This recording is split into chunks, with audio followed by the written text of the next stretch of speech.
गर्मी भी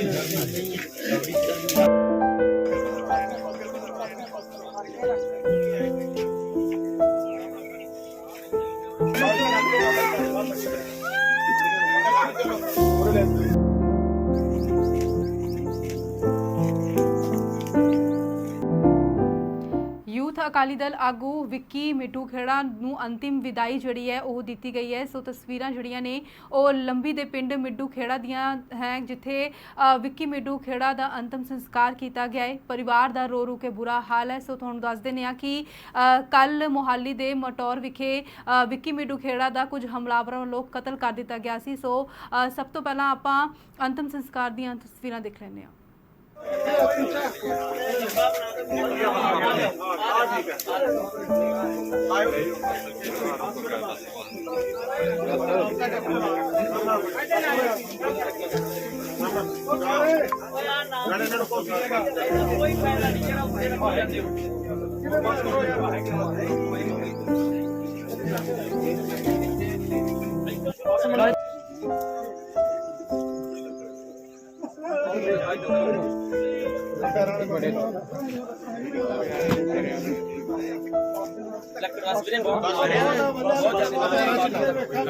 भाई जा रहे अच्छे खड़ी कर दो नाम बिच भी माथे पकड़ गए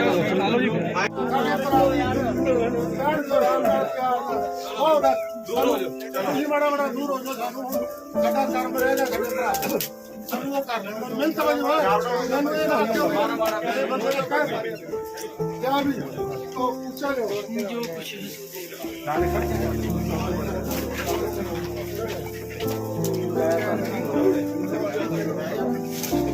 गर्मी भी पूरे जाओ पूछा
ਸੋ ਤਸਵੀਰਾਂ ਲੰਬੀ ਦੇ ਪਿੰਡ ਮਿੱਡੂ ਖੇੜਾ ਦੀਆਂ ਨੇ, ਜਿੱਥੇ ਯੂਥ ਅਕਾਲੀ ਦਲ ਦੇ ਆਗੂ ਵਿੱਕੀ ਮਿੱਡੂ ਖੇੜਾ ਨੂੰ ਨਮ ਅੱਖਾਂ ਦੇ ਨਾਲ ਅੰਤਮ ਵਿਦਾਈ ਦਿੱਤੀ ਗਈ ਹੈ। ਪਰਿਵਾਰ ਦਾ ਰੋ ਰੋ ਕੇ ਬੁਰਾ ਹਾਲ ਹੈ। ਸੋ ਤੁਹਾਨੂੰ ਦੱਸ ਦਿੰਦੇ ਹਾਂ ਕਿ ਕੱਲ ਯੂਥ ਅਕਾਲੀ ਦਲ ਦੇ ਸੀਨੀਅਰ ਆਗੂ ਤੇ ਸੋਈ ਦੇ ਸਾਬਕਾ ਪ੍ਰਧਾਨ ਵਿੱਕੀ ਮਿੱਡੂ ਖੇੜਾ ਨੂੰ ਮੁਹਾਲੀ ਦੇ ਮਟੌਰ ਵਿਖੇ ਜਿਹੜਾ ਗੋਲੀਆਂ ਮਾਰ ਕੇ ਕਤਲ ਕਰ ਦਿੱਤਾ ਗਿਆ ਸੀ।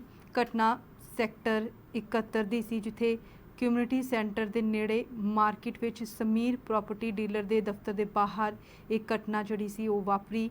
ਸੋ ਤੁਹਾਨੂੰ ਦੱਸ ਦਿੰਦੇ ਹਾਂ ਕਿ ਸੋਈ ਦੇ ਸਾਬਕਾ ਪ੍ਰਧਾਨ ਵਿੱਕੀ ਮਿੱਡੂ ਖੇੜਾ ਨੂੰ ਮਾਰਨ ਦੀ ਜ਼ਿੰਮੇਵਾਰੀ ਗੈਂਗਸਟਰ ਬੰਬੀਹਾ ਗਰੁੱਪ ਵੱਲੋਂ ਲਈ ਗਈ ਸੀ। ਉਹਨਾਂ ਨੇ ਫੇਸਬੁੱਕ ਪੇਜ ਉੱਤੇ ਪੋਸਟ ਅਪਲੋਡ ਕੀਤਾ, ਜਿਸ ਦੇ ਵਿੱਚ ਉਹਨਾਂ ਨੇ ਵਿੱਕੀ ਮਿੱਡੂ ਖੇੜਾ ਦਾ ਕਤਲ ਦਵਿੰਦਰ ਬੰਬੀਹਾ ਗਰੁੱਪ ਵੱਲੋਂ ਕੀਤੇ ਜਾਣ ਦੀ ਗੱਲ ਕੀਤੀ। ਨਾਲ ਹੀ ਕਤਲ ਦੀ ਵਜ੍ਹਾ ਆਪਸੀ ਰੰਜਿਸ਼ ਦੱਸਦਿਆਂ ਉਹਨਾਂ ਨੇ ਲਿਖਿਆ ਕਿ ਵਿੱਕੀ ਉਹਨਾਂ ਦੇ ਵਿਰੋਧੀ ਗਰੁੱਪ ਲਾਰੈਂਸ ਬਿਸ਼ਨੋਈ ਨੂੰ ਜਾਣਕਾਰੀ ਦਿੰਦਾ ਸੀ। ਸੋ ਤਸਵੀਰਾਂ ਅਸੀਂ ਤੁਹਾਨੂੰ ਦਿਖਾ ਰਹੇ ਹਾਂ ਲੰਬੀ ਦੇ ਪਿੰਡ ਮਿੱਡੂ ਖੇੜਾ ਦੀਆਂ, ਜਿੱਥੇ ਅੰਤਮ ਸੰਸਕਾਰ ਵਿੱਕੀ ਮਿੱਡੂ ਖੇੜਾ ਦਾ ਕੀਤਾ ਗਿਆ ਹੈ। ਪਰਿਵਾਰ ਦੀਆਂ ਅੱਖਾਂ ਨਮ ਨੇ, ਆਪਣੇ ਪੁੱਤ ਨੂੰ ਅੰਤਮ ਵਿਦਾਈ ਦਿੱਤੀ ਜਾ ਰਹੀ ਹੈ। ਸੋ ਤੁਹਾਨੂੰ ਦੱਸ ਦਿੰਦੇ ਹਾਂ ਕਿ ਪ੍ਰਾਪਰਟੀ ਦੇ ਕੁਝ ਖਰੀਦ ਵੇਚ ਦੇ ਸਿਲਸਿਲੇ ਦੇ ਵਿੱਚ ਵਿੱਕੀ ਮਿੱਡੂ ਖੇੜਾ ਪ੍ਰਾਪਰਟੀ ਡੀਲਰ ਕੋਲ ਮਿਲਣ ਲਈ ਪਹੁੰਚੇ ਸਨ। ਜਿਵੇਂ ਹੀ ਮਿਲ ਕੇ ਬਾਹਰ ਨਿਕਲੇ ਤਾਂ ਪਹਿਲਾਂ ਹੀ ਧਾਕ ਲਗਾ ਕੇ ਬੈਠੇ ਹਮਲਾਵਰਾਂ ਨੇ ਗੋਲੀਆਂ ਜਿਹੜੀਆਂ ਸੀ ਉਹ ਵਿੱਕੀ ਮਿੱਡੂ ਖੇੜਾ ਦੇ ਉੱਤੇ ਚਲਾ ਦਿੱਤੀਆਂ। ਵਿੱਕੀ ਮਿੱਡੂ ਖੇੜਾ ਵੱਲੋਂ ਭੱਜ ਕੇ ਆਪਣੀ ਜਾਨ ਬਚਾਉਣ ਦੀ ਕੋਸ਼ਿਸ਼ ਵੀ ਕੀਤੀ ਗਈ, ਪਰ ਹਮਲਾਵਰਾਂ ਨੇ ਉਸ ਨੂੰ ਘੇਰ ਕੇ ਗੋਲੀਆਂ ਮਾਰ ਕੇ ਕਤਲ ਕਰ ਦਿੱਤਾ। ਸਾਰੀ ਘਟਨਾ ਮੋਹਾਲੀ ਦੇ ਪਿੰਡ ਮਟੌਰ ਦੀਆਂ ਨੇ। ਲਗਾਤਾਰ ਤੁਹਾਨੂੰ ਸਕਰੀਨ ਤੇ ਤਸਵੀਰਾਂ ਦਿਖਾ ਰਹੇ ਹਾਂ। ਕਈ ਸਿਆਸੀ ਸ਼ਖਸੀਅਤਾਂ ਵੀ ਪਹੁੰਚੀਆਂ ਨੇ। ਵਿੱਕੀ ਮਿੱਡੂ ਖੇੜਾ ਨੂੰ ਅੰਤਿਮ ਵਿਦਾਈ ਦੇਣ ਦੇ ਲਈ। ਸੋ ਲੰਬੀ ਦੇ ਪਿੰਡ ਮਿੱਡੂ ਖੇੜਾ ਦੀਆਂ ਤਸਵੀਰਾਂ ਸਾਹਮਣੇ ਆ ਰਹੀਆਂ ਨੇ, ਜਿੱਥੇ ਸੀਨੀਅਰ ਅਕਾਲੀ ਆਗੂ ਵਿੱਕੀ ਮਿੱਡੂ ਖੇੜਾ ਨੂੰ ਅੰਤਿਮ ਵਿਦਾਈ ਜਿਹੜੀ ਹੈ ਉਹ ਦਿੱਤੀ ਜਾ ਰਹੀ ਹੈ। ਤੇ ਤੁਹਾਨੂੰ ਦੱਸ ਦਿੰਦੇ ਹਾਂ ਕਿ ਜਿਹੜੇ ਹਮਲਾਵਰ ਸੀ ਉਹ i20 ਕਾਰ ਦੇ ਵਿੱਚ ਆਏ ਸਨ, ਜਿਹੜੇ ਪਹਿਲਾਂ ਹੀ ਧਾਕ ਲਗਾ ਕੇ ਬੈਠੇ ਸਨ ਤੇ ਉਹਨਾਂ ਨੇ 10 ਤੋਂ 12 ਗੋਲੀਆਂ ਜਿਹੜੀਆਂ ਸੀ ਉਹ ਦੱਸਿਆ ਜਾ ਰਿਹਾ ਕਿ ਚਲਾਈਆਂ ਸਨ, ਔਰ ਇਹਦੇ ਵਿੱਚੋਂ 6 ਤੋਂ 7 ਗੋਲੀਆਂ ਜਿਹੜੀਆਂ ਸੀ ਵਿੱਕੀ ਮਿੱਡੂ ਖੇੜਾ ਨੂੰ ਲੱਗੀਆਂ ਸਨ। ਆਪਣੀ ਜਾਨ ਬਚਾਉਣ ਦੇ ਲਈ ਕਈ ਕਿਲੋਮੀਟਰ ਉਹ ਭੱਜੇ ਵੀ ਸਨ, ਪਰ ਹਮਲਾਵਰਾਂ ਨੇ ਉਹਨਾਂ ਨੂੰ ਘੇਰਾ ਪਾ ਕੇ ਗੋਲੀਆਂ ਦੇ ਨਾਲ ਉਹਨਾਂ ਦਾ ਕਤਲ ਕਰ ਦਿੱਤਾ।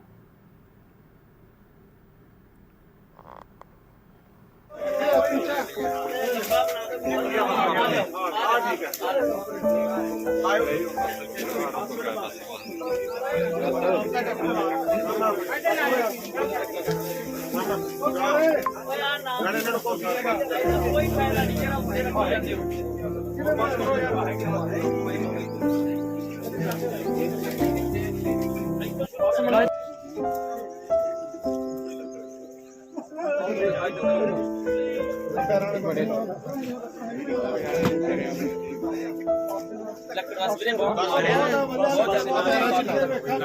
भाई जाओ ਇੱਥੇ ਖੜੀ ਕਰ ਦਿਓ ਨਾਲ ਇਹਦੇ ਵਿੱਚ ਵੀ ਮੱਚ ਕਰ ਲੈਣੀ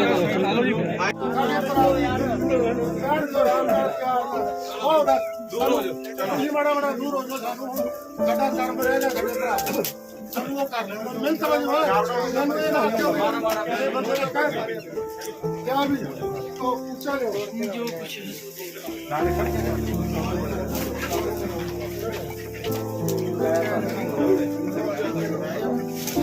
ਗਰਮੀ ਵੀ ਪੂਰੇ ਲਿਆਓ ਪੁੱਛਾ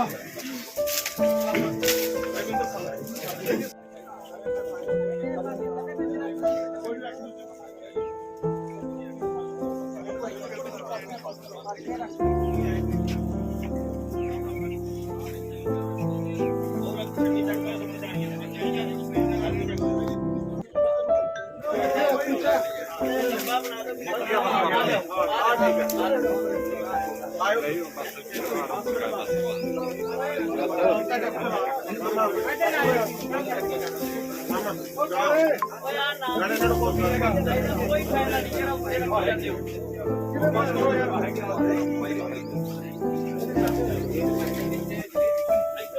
ਹੋ ਕਿਆ ਵੀ ਉਹ ਉੱਚਾ ਲਿਓ ਜੋ ਕੁਛ ਨਾਲੇ ਖੜ ਕੇ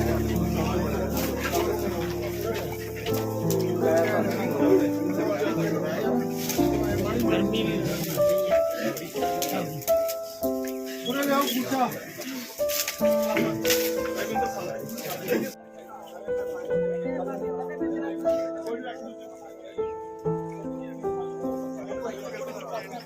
Gracias.